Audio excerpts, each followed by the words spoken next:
I'm Sarah Anderson, a typical housewife who just turned 35. This spring, my life was about to change dramatically. The morning sun gently wakes me as it streams through the window. Suddenly, I feel a strange sensation in my belly. I've just entered the 36th week of pregnancy, but something feels different.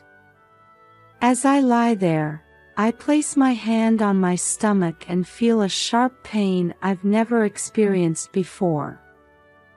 "Michael, wake up," I shake my husband sleeping next to me. "My stomach, it hurts." Michael slowly sits up, rubbing his eyes. "Are you okay? We still have time before the due date, don't we?" His words reassure me a little, but the pain doesn't subside. But something's different. Maybe we should go to the hospital. Michael looks at the clock with a slightly troubled expression. "I have an important meeting today.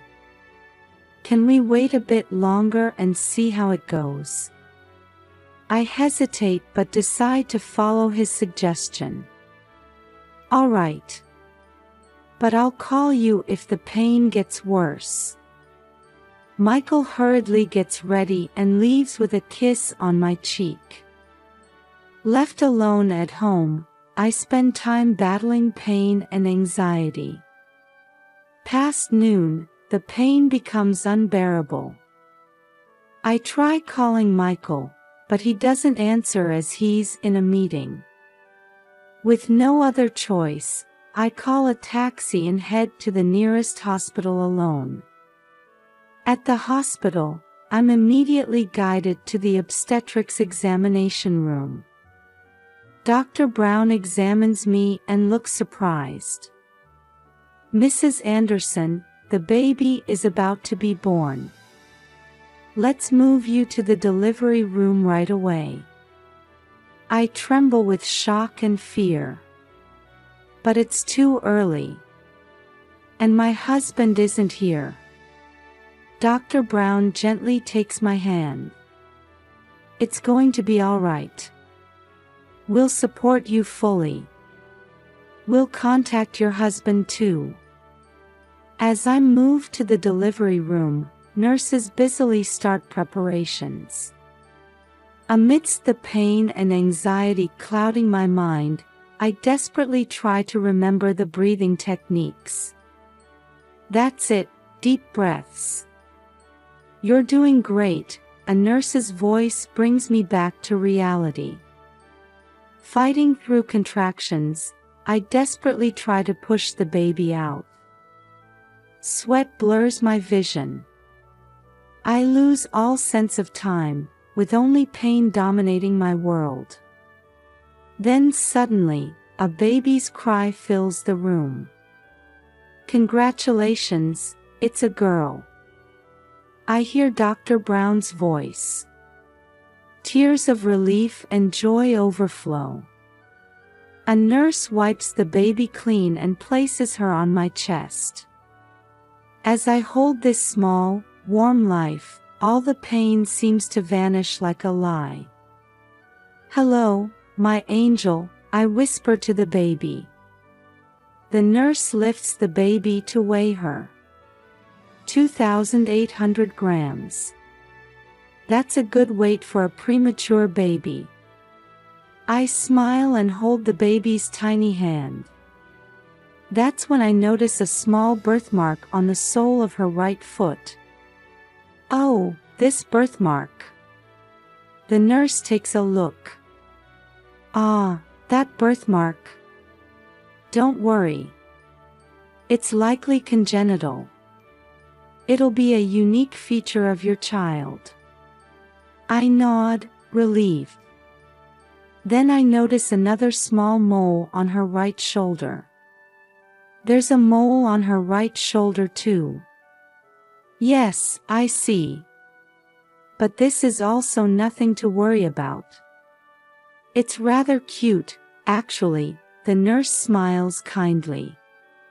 Exhausted and overwhelmed with happiness, my consciousness starts to fade. Before closing my eyes, I search for Michael, but he's nowhere to be seen. "Ma'am, please rest now. We'll take good care of the baby." With the nurse's words, I drift into a deep sleep. When I wake up, I find myself in a hospital bed. It's dusk outside, and I'm not sure how long I've been asleep. "Sarah, you're awake." I turn towards Michael's voice and see him sitting in a chair, watching me. However, his expression isn't one of joy. "Michael, the baby?" I ask weakly. Michael takes a deep breath and holds my hand. "Sarah, please stay calm and listen." My heart starts racing. What happened? Is the baby all right? Michael lowers his eyes and begins speaking in a heavy tone. "The baby died shortly after birth." With those words, my world crumbles. No, that can't be true. I heard the baby cry. I even held her. "Sarah, you were in shock right after the delivery. The doctor told me. The baby's lungs were underdeveloped." I shake my head vigorously. "No. My baby was healthy. She had a birthmark on her foot and a mole on her shoulder. The nurse saw them too." Michael looks at me with sad eyes. "Sarah, that was a dream. The baby is gone." I break down in tears. Michael embraces me, but in his arms, all I can do is call out my child's name over and over. My mind is in chaos, my heart feels torn apart. I can no longer distinguish between reality and nightmare. Only the absence of the small life that should be in my arms feels cruelly real. 3 days have passed since we lost the baby. My heart is sunk in deep sorrow. The baby items we had prepared silently tell the story of our loss. Michael is hardly home, immersing himself in work. Perhaps it's his way of expressing grief. This morning too, I wake up with a heavy heart. The morning sun streaming through the window, which once heralded the hopeful start of a new day, now holds no meaning. I drag myself out of bed and head to the kitchen. While brewing coffee, my eyes fall on the baby's bottle, and I feel my chest tighten again. "Why?" I whisper softly. Suddenly, the phone rings. It's an unknown number, but thinking it might be the hospital, I hurriedly answer. "Hello, this is Sarah Anderson." "Mrs. Anderson, this is Nurse Linda from St. Mary's Hospital. Don't leave the baby behind." For a moment, I'm at a loss for words. What do you mean?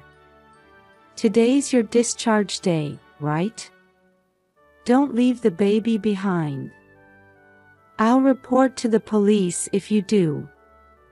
Confused, I managed to squeeze out some words. "But, my baby died 3 days ago." "What are you talking about?" "The baby is fine. I just fed her this morning." My mind goes blank. Is this some kind of mistake, or? "I'm sorry, let me confirm again. My name is Sarah Anderson, and I gave birth at St. Mary's Hospital 3 days ago." And the baby? Linda interrupts me. Yes, that's right. Mrs. Anderson's baby, a girl, right? She's sleeping soundly in the nursery right now. My hand starts to shake. But my husband said the baby had died. Mrs. Anderson, are you all right? Linda's voice is filled with concern. The baby is really fine. Can you come here right away? Yes, I'm coming right now. After hanging up, I quickly change clothes and grab my bag. My mind is in turmoil, but one thing is certain, I need to know the truth. As I take a taxi to the hospital, my heart keeps pounding. If the baby is really alive, but why did Michael lie? Arriving at the hospital, I bypass the reception and jump into the elevator. When I reach the floor with the nursery, I rush down the hallway. As I stop in front of the nursery, a nurse who looks like Linda notices me and approaches with a smile. Mrs. Anderson, we've been waiting for you. This way. Linda leads me to the back of the room. There are small beds lined up. She stops in front of one of them and says gently, "Here she is. Your baby." With trembling hands, I gently pull back the blanket. There lies a small baby girl sleeping. At that moment, tears flood my eyes. She's really alive. I look at the baby's right foot and see that distinctive birthmark. And on her right shoulder, there's the mole just as I remembered. This is my baby, without a doubt. Linda looks at me with a puzzled expression. Mrs. Anderson, what on earth happened? Wiping my tears, I explain the situation to Linda. About how Michael said the baby had died, about the events of the past 3 days. Linda listened with a serious expression. This sounds very serious. We might need to report this to the police. I pick up the baby and feel her warmth. No, not yet. First, I need to know the truth. Linda hesitates a bit but nods. I understand. But if you need any help, please let me know immediately. As I gaze at the baby, I steel my resolve. Thank you. I will definitely uncover the truth. However, at that moment, a new worry crosses my mind. Should I take the baby home right now, or? Linda, I carefully choose my words. Could you keep the baby here a little longer? I want to keep her in a safe place until I get to the bottom of this. Linda shows understanding. Of course. The baby's safety comes first. But we can't keep her here for too long. I let out a deep breath. I understand. I'll resolve everything as quickly as possible. As I leave the hospital, anger and determination swirl in my heart. I will demand explanations from Michael and anyone else involved.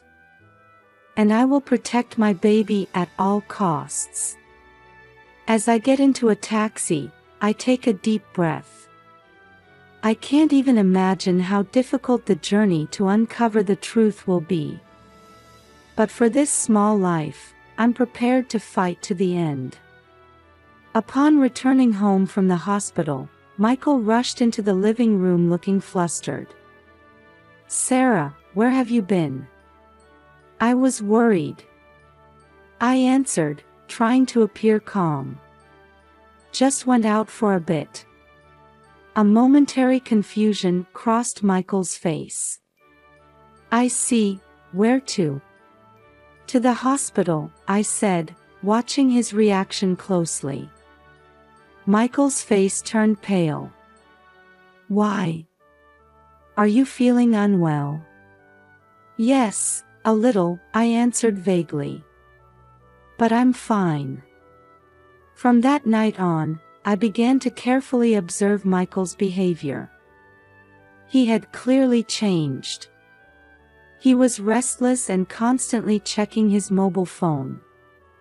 Late at night, I overheard Michael's hushed conversation. I know. But it's impossible now.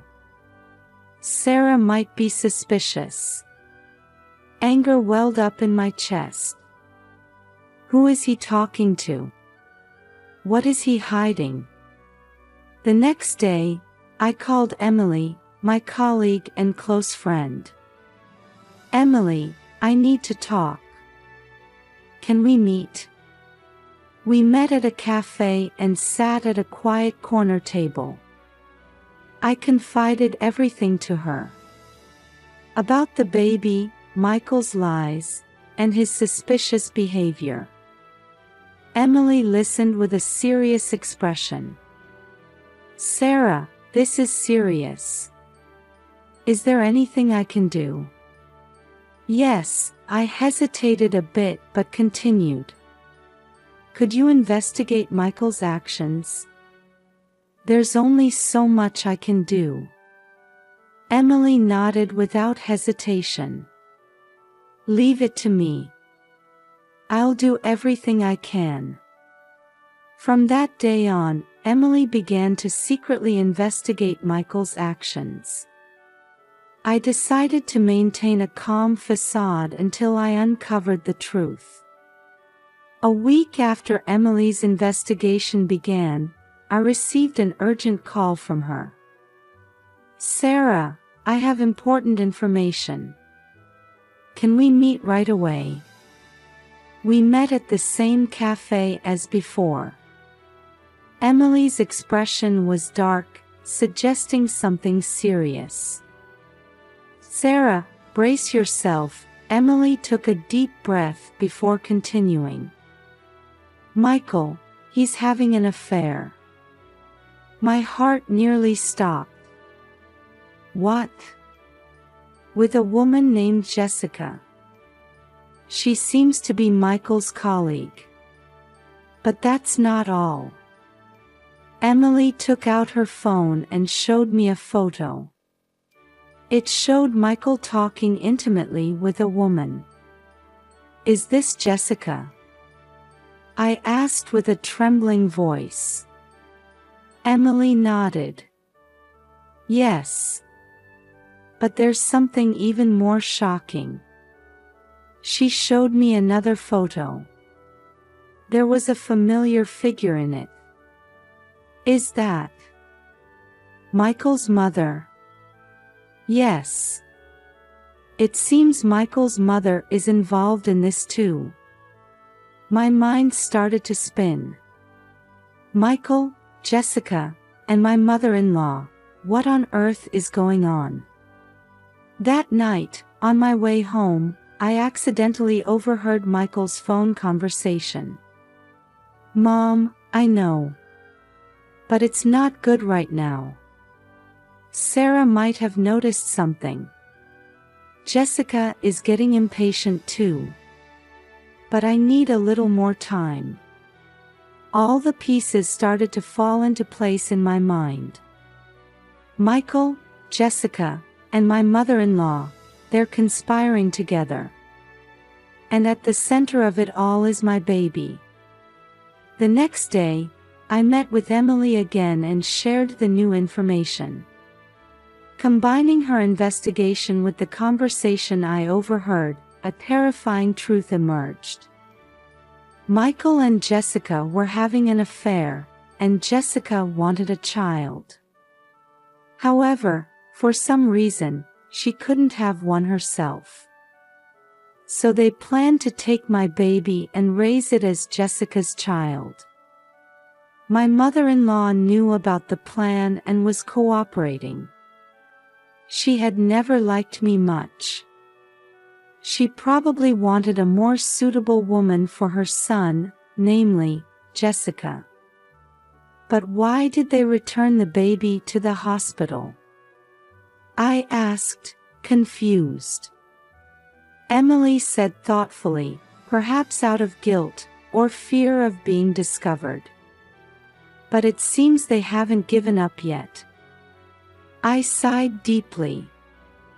I can't believe it, my family was trying to steal my baby. Emily squeezed my hand. Sarah, what are you going to do now? I answered with determination, I'm going to expose the truth. And get my baby back. At this moment, I realized I was about to face the most difficult battle of my life. But to protect my child, I was ready to overcome any obstacle. Now that we knew the truth, Emily and I began to collect evidence in earnest. We started investigating Michael's computer and smartphone during his absence. Sarah, look at this, Emily pointed to Michael's email. There were arrangements for secret meetings with Jessica. With a heavy heart but trying to stay calm, I asked, anything else? Emily checked the call records and discovered frequent communications between Jessica and my mother-in-law. This is clearly suspicious. Next, we started investigating Jessica's background. We found her social media accounts and, scrolling through her past posts, uncovered a shocking fact. Sarah, look at this, Emily pointed at the screen. There was a post indicating that Jessica had been undergoing fertility treatment. So that's why she wanted my baby. I choked on my words, and Emily gently placed her hand on mine. We also investigated my mother-in-law's past. We were able to get testimonies from neighbors and family acquaintances that she had tried to drive away her son's girlfriends in the past. She's really a scary person, I said with a trembling voice. Finally, we prepared the decisive evidence, photos of the baby's distinctive birthmarks taken at the hospital. With this, I can prove without a doubt that this child is my baby. Emily hugged my shoulders. Sarah, we've gathered enough evidence. Now it's time to confront them. I took a deep breath and steeled my resolve. Yes, it's time to reveal the truth. The day after gathering the evidence, I made a decision. I decided to summon Michael, Jessica, and my mother-in-law to our home. Did something happen? Michael asked anxiously. Yes, I have something important to discuss, I answered, trying to appear calm. Soon after, Jessica and my mother-in-law arrived.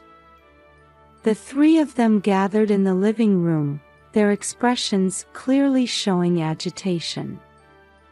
I have something I want to ask all of you, I began quietly but firmly. Sarah, what's this about? Michael asked nervously. It's about my baby. At these words, the faces of all three turned pale. What do you mean? My mother-in-law asked in a cold voice. The baby is alive. I confirmed it at the hospital. Jessica suddenly stood up. That's a lie. That child is my child, I interrupted her. The baby you all tried to steal from me. A heavy silence fell over the room.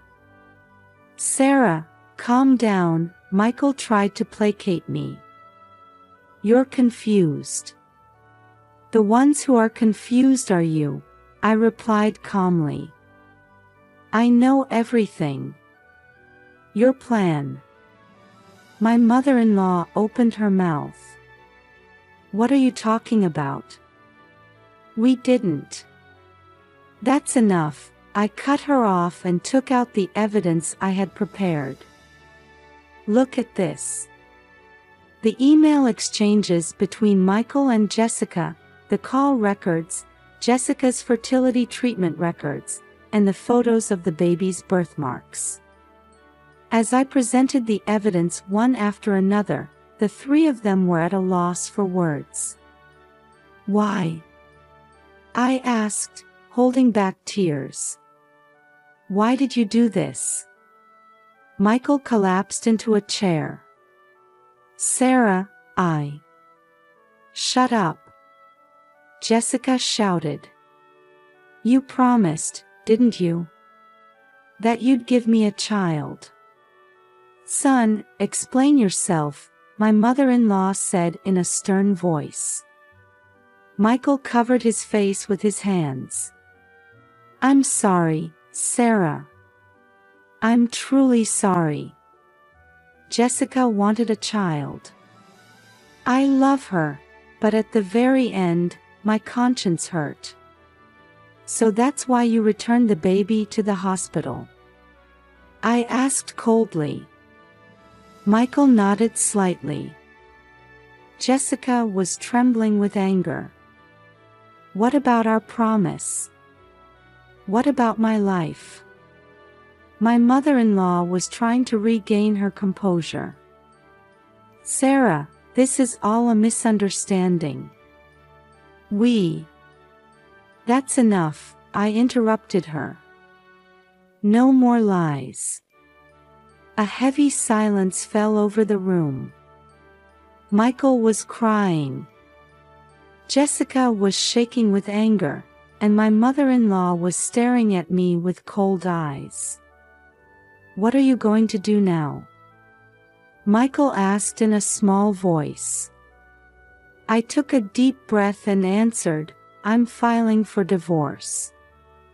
And I will have full custody of the baby. Don't come near me or my child ever again. But, Sarah. Michael started to say, but I raised my hand to stop him. It's over. Get out. The three of them left the house one by one without a word. With the sound of the door closing, I felt something break inside me, and at the same time, I felt something new beginning to grow. This is not the end. Rather, it's the beginning of a new life. A new life for me and my baby. The day after the final confrontation, I reported to the police. While the investigation was ongoing, the baby was safely staying in the hospital's NICU neonatal intensive care unit. I visited the hospital almost every day, cherishing the time I spent with my baby. When the police arrived, things started moving quickly. Michael, Jessica, and my mother-in-law were called to the police station for questioning. I was also asked to give a detailed testimony and submitted all the evidence I had gathered. Mrs. Anderson, we respect your courage, the detective in charge told me. This evidence is very compelling. The legal process was more complex than I had anticipated. To gain custody of the baby, I worked closely with a lawyer. Fortunately, the hospital staff and local social workers were on my side. Sarah, you're going to be a wonderful mother, Emily encouraged me. Everyone is on your side. The support from the local community was also reassuring. Neighbors brought meals, and church members offered prayers.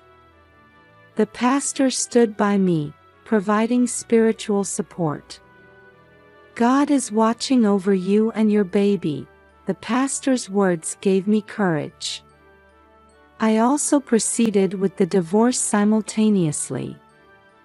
Michael accepted all demands without resistance. His expression was filled with regret. "Sarah, I'm truly sorry," Michael said in a small voice as he signed the divorce papers. "I pray for your and the baby's happiness." A few weeks later, the court granted me full custody of the baby. At the same time, Michael and the others' actions were recognized as serious crimes. "Congratulations, Mrs. Anderson," the judge said with a smile. "Your courage and determination have brought justice." Finally, I was able to bring the baby home. After long days in the NICU, the moment of returning home with my child in my arms was indescribably joyful. "Welcome home, Amy," I whispered to the baby. Amy, a name meaning beloved. A new life began. The path as a single mother is certainly not easy, but I had strong determination. Amy's smile gives me the strength to overcome all difficulties. "Mommy will do her best," I promised, hugging Amy. "Let's build a happy life together." The community support continues. Mom friends give me parenting advice, and the church provides childcare services. "Sarah, you're not alone," Emily's words still resonate in my heart. Indeed, there are many challenges ahead. But when I think about watching Amy grow and walking this path together, my heart fills with hope. Our new life has begun. I gazed at the morning sun spreading outside the window while soothing Amy. The beginning of a new day, and the start of our new life. Through this experience, I have become stronger.